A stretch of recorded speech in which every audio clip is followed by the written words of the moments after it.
Өмүрдүн жан шериги жакшы китеп. Жаш жүрөк жалындаган жолуң тиктеп, китепте не каласаң бардыгы бар. Эрикпей карап чыксаң таамай издеп. Акылга жакшы китеп акыл салар. Кыялдын жаман жагын тартып алар.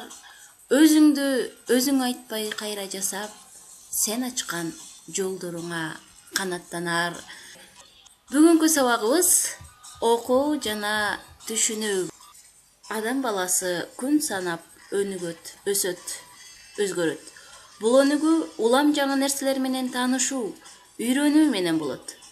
Наристе кезибизде биз сезимдерибиздин жардамы менен гана үйрөнүп изилдесек, жылдардын өтүшү менен байкоо жүргүзүп изилдеп үйрөнө баштайбыз. Ал эми жаңы нерселер менен таанышып, өсүп өнүгүүнүн эң негизги жана жеткиликтүү жолдорунун бири бул окуп үйрөнүү болуп эсептелет. Ошондой эле жашоо кыска. Бизди кызыктырган нерселердин ар бирин изилдеп, жеринен таанып билип, аны жашоодо колдонууга өмүрүбүз аздык кылат.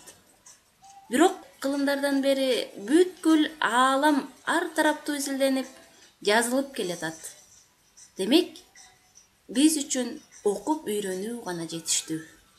Ошондуктан окуп түшүнүү биздин жашообузда маанилүү роль ойнойт. Өзгөчө студент болуп, бир адистиктин ээси болом деген адамга бул жөндөм сөзсүз түрдө керек болот. Кана балдар, окуу, түшүнүү деген эмне?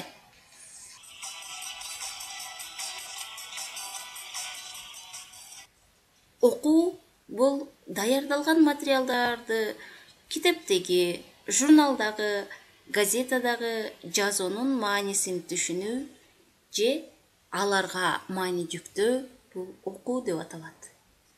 Көбүнчө окуп түшүнүү дегенде биз башкача айтканда тексттин мазмунун айтып берүүнү түшүнөбүз. Бирок мындай түшүнүү бизге көп пайда бере албайт. Текстти жазып жаткан автордун окурмандарга жеткизейин деген ою, сезимдери, дүйнө таанымы ачык айтпаган, ошентсе да айткысы келип, кыйтып өткөн маселелери, сунуштары, максаттары болот. Текстти окуп жатып, андагы сүрөттөөлөрдү, баяндоолорду курулай эстеп калуу менен гана чектелбестен, автор эмнени айткысы келген, максаты эмне, негизги ою кайсы, кандай маселе көтөрүлдү, анын себеби эмнеде, кандай натыйжалары бар, берилген маалымат кандай аргумент, фактылар менен тастыкталып, негизделген деген сыяктуу суроолордун жообун таап окуу, башкача айтканда, тексттен максимум пайда алып окуу гана чыныгы окуу болуп эсептелет. Ошондо гана биз өзүбүзгө пайдалуу, жашоодо колдоно ала турган маалыматты алабыз. Болбосо, курулай эле окуй берүү бизге жардам бербейт. Демек, биз маалымат алып, анын туура эмес экендигин талдап, анализдеп окушубуз керек. Мындай окууга жетишүү үчүн эмне кылуу керек?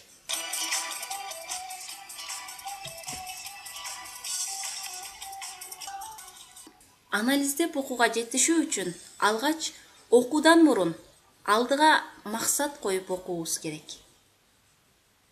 Мисалы, текстти окуп жатып, эмнелерге көңүл буруш керек экендигин алдын ала чечип алуубуз абзел.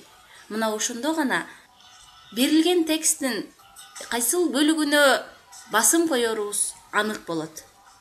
Экинчи, тексттин темасына карап, эмне жөнүндө боло тургандыгы жөнүндө ой жүгүртүшүбүз керек. Андан кийинки кадам текстке үстүрттөн көз жүгүртүп, эмне жөнүндө экендиги тууралуу ой жүгүртүү керек. Бул текстти анализдеп окууга, аны түшүнүүгө жакшы жардам берет. Ал эми китепти окуп жаткан учурда ар бир абзацтан же бөлүмдөн кийин токтоп окугандарыбызды сөзсүз анализдешибиз керек. Бул текстти майда деталдарына чейин эстеп калууга, аны мыктыраак түшүнгөнгө жардам берет. Айтылган фактыларга, каармандарга же идеяларга кошулуп, кошулбай тургандыгыңар жөнүндө ой жүгүртүү абзел. Китепте берилген маалыматка канчалык деңгээлде силер кошуласыңар? Автордун көз карашы менен силердин көз карашыңар дал келеби? Бул нерсени сөзсүз түрдө ой жүгүртүү керек. Шашпай, ой жүгүртүп окуу керек. Эң алгач текстте берилген бир дагы маалыматты калтырбай окуу керек. Экинчиден, подтекстти түшүнүп окуу керек. Эмне үчүн подтекстти түшүнүү керек? Себеби ошол берилген подтекстте ачык айтылбаган, кыйытылып берилген ой болушу мүмкүн.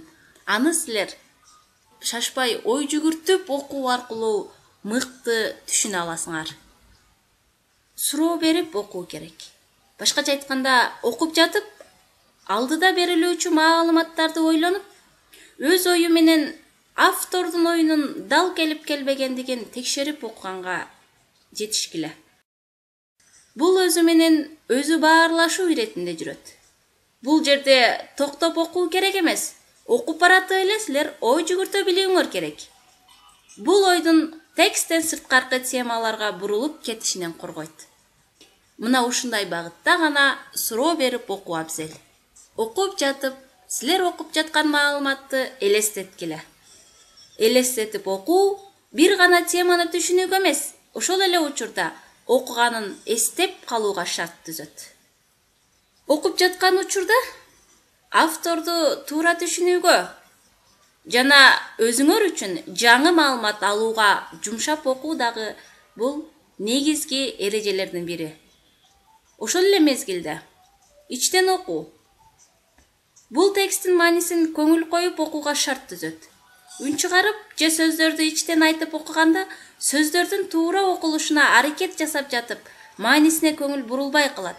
Мына ошон үчүн ичтен окуу түшүнүүгө көбүрөөк шарт түзөт. Окуп жатканда эс тутумга эмес, элестетүүгө жана ой жүгүртүүгө көбүрөөк басым жасагыла. Ошондо текстти эстеп калуу да, түшүнүү да натыйжалуу болот. Биз текстти окуп жаткан учурда ушул эрежелерге көңүл бурсак, текстти мыкты түшүнүүгө жардам берет. Текстти окуп бүттүк. Эми окуп бүткөн соң кандай иш-аракеттерди аткарышыбыз керек? Биринчи эле кезекте текстте берилген фактылардын жана образдардын үстүндө ой жүгүртүп, тексттин маанисин түшүнүшүбүз керек. Тексттин негизги оюн табуу керек. Кабыл алынган маалыматтарды анализдөөбүз зарыл. Сөзсүз түрдө окулган текст боюнча өз сурооңорду түзгүлө. Текстти окуудан мурунку ойлоруңарды окуп бүткөндөн кийинки ойлоруңар менен сөзсүз түрдө салыштыргыла. Бул текстти жакшы түшүнүүнүн эффективдүү жолу. Окуп түшүнүүнү өнүктүрүүнүн эң оңой жолу бул көп окуу. Эмнени окуган маанилүү эмес. Негизгиси көп окуу маанилүү. Мындай жол менен окуган маалыматты кабыл алууга көнөбүз. Ал эми, ал маалыматтын пайда зыяны бул башка кеп. Пайдасыз деп окубай койсок, окуу жөндөмүбүздү толугу менен жоготуп коюшубуз мүмкүн. Ошондуктан окуп түшүнүүнү көндүм кылуу үчүн башында өзүңөр кызыккан, жадабай окуй турган нерселерди окугула. Бул бир адабий чыгарма, балким спорт кабары же интернеттен түрдүү булактар болушу мүмкүн. Интернетте берилген майда, көңүлгө жага турган кыска тексттерди болсо да окуй билүү керек. Бирок бара-бара пайдалуу маалыматтарды камтыган бир аз оорураак тексттерди окууга өтүү керек. Кызыктуу, жеңил тексттерди окуу жана түшүнүү жөндөмдөрүн өнүктүрүп алгандан кийин ал жөндөмдөрдү кызыксыз, бирок керектүү тексттерге колдонуу оңой болот. Силер үчүн кызыктуу болгон тексттерди окуудан баштагыла. Мына ошондо силер окуу жана түшүнүү жөндөмүңөрдү калыптандырасыңар. Окуганын түшүнүү жөндөмүн арттыруу үчүн эмне кылыш керек деген суроо жаралдыбы силерде? Эгер мындай суроо жаралган болсо, азаматсыңар. Мындай жөндөмдү өнүктүрүү үчүн алгач эле окуп жатканда сөзсүз баарлашып окуу керек. Окуп жатып, суроо бергиле, ага жоопторду таап окугула. Мына ошондо түшүнүү жөндөмү силерде өнүгөт. Кийинки кадам сөзсүз түрдө жазып окуш керек. Түшүнүксүз болгон сөздөрдү же кызыккан жерлерди жазып алгыла. Бул силер үчүн өтө пайдалуу. Кайталап окуш керек. Текст түшүнүксүз болуп калса, ар бир сүйлөмдөн кийин кайта берүүнүн кажети жок. Текстти толугу менен окуп, текст бүткөндөн кийин гана кайталап, баштан аяк окуп чыгуу керек. Кайталап окуп жатып, пайда болгон суроолорго жооп табууга аракет кылабыз. Бул кайталап окуунун эң негизги эрежеси. Окуп жатканда текстти чындык менен сөзсүз түрдө байланыштыргыла. Бул тексттин жеке жашоо менен, башка тексттер менен, деги эле жашоо менен кандай байланышы бар экендигин табуу болуп эсептелет. Бул текстти эстеп калууга өбөлгө түзөт. Окуганын түшүнүү жөндөмүн арттыруу үчүн текстти абзацтарга бөлүп окуп, ар бир абзацтан кийин окулгандарды анализдөө бул текстти майда баратына чейин түшүнгөнгө жардам берет. Элестетүү. Окуп жатып, каармандарды же окуяларды, маалыматтарды көз алдыңарга келтиргиле. Мына ошондо силер текстти мыкты түшүнөсүңөр. Китеп окуунун негизги эрежеси үзгүлтүксүз жана ырахат алып окуу. Мен эмне себептен китеп окуум керек деген суроого жооп. Китеп окуу сөз байлыкты өстүрөт. Башка адамдар менен пикир алышууга жардам берет.